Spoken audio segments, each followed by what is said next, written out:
Okay, so I was reading Psalm 97 today. I took some notes on it. I want to share with you what it was that I picked up on, what I saw. Okay. I'm just going to take this verse by verse, phrase by phrase. It's all laid out here in front of me. So that's why I keep looking down. So let's do it. Psalm 97, verse 1. The Lord reigns. Let the earth rejoice. Let the many coastlands be glad. Now the Lord, or God, is referenced in only one way, specifically.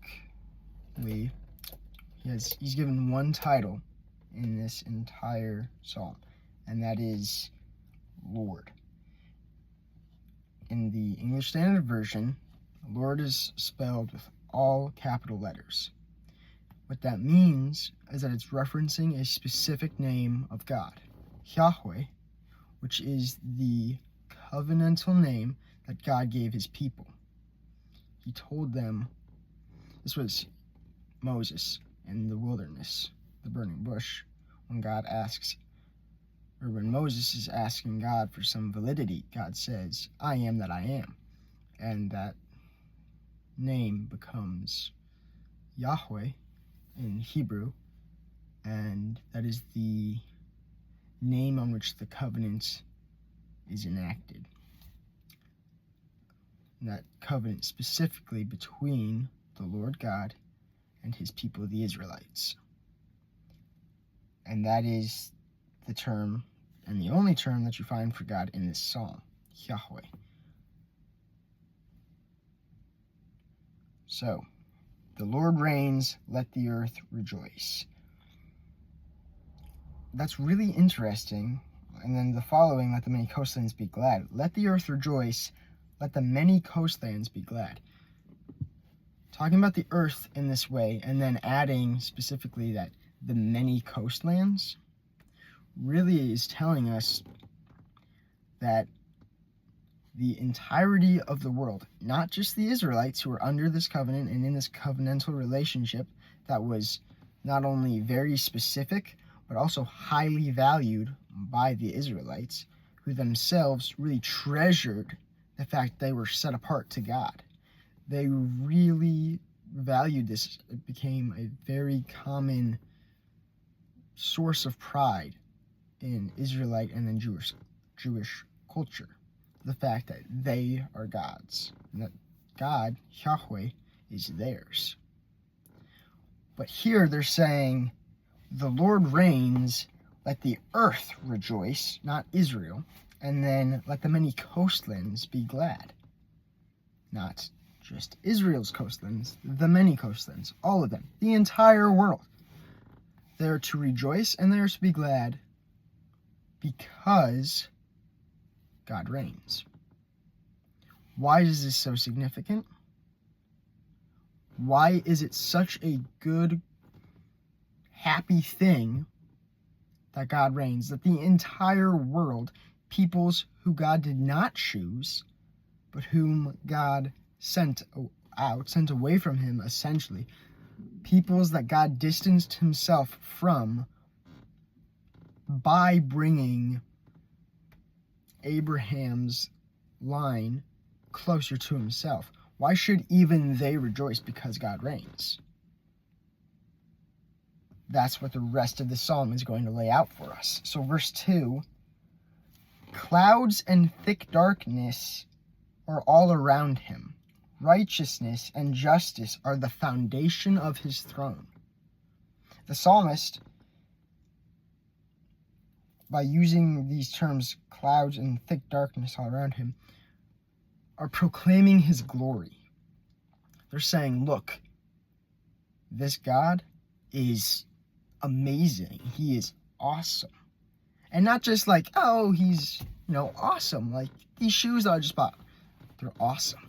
That movie I just watched last night, awesome. No, literally, this God, when you consider him, who he is, what he would look like if our eyes could see him, it would fill you with awe. That's what the psalmist here is pointing out. Clouds and thick darkness are all around him. He's not only awesome, but he's unapproachable because of how great he is. Like, we can't even get near him.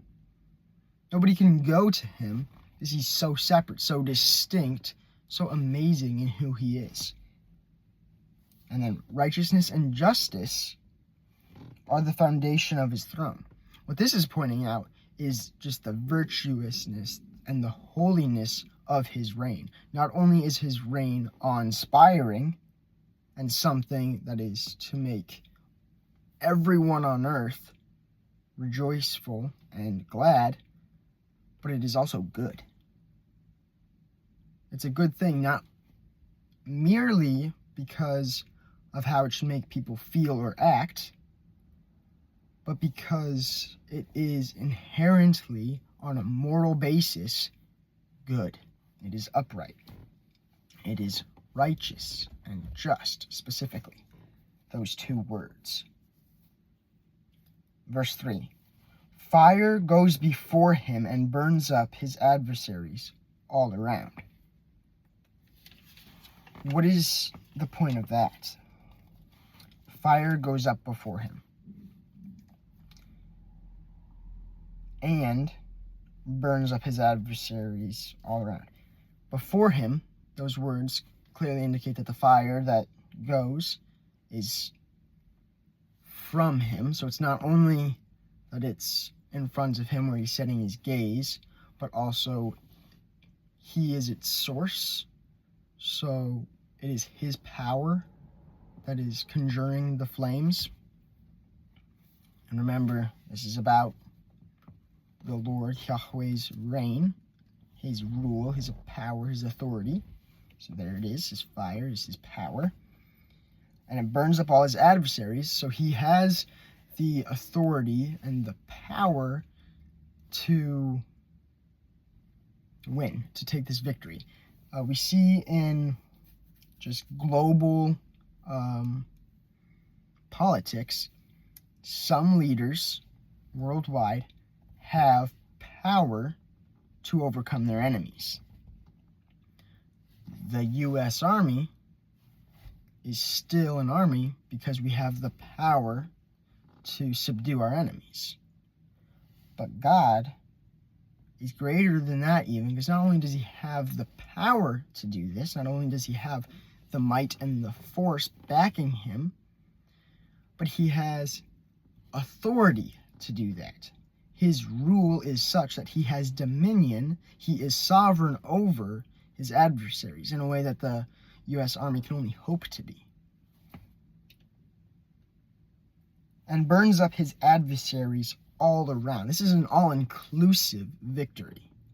It's not that God can win over here, but not so much over there. No, it's all around. Completely. It is just a completeness of victory. So we'll move on to verse 4. His lightnings light up the world.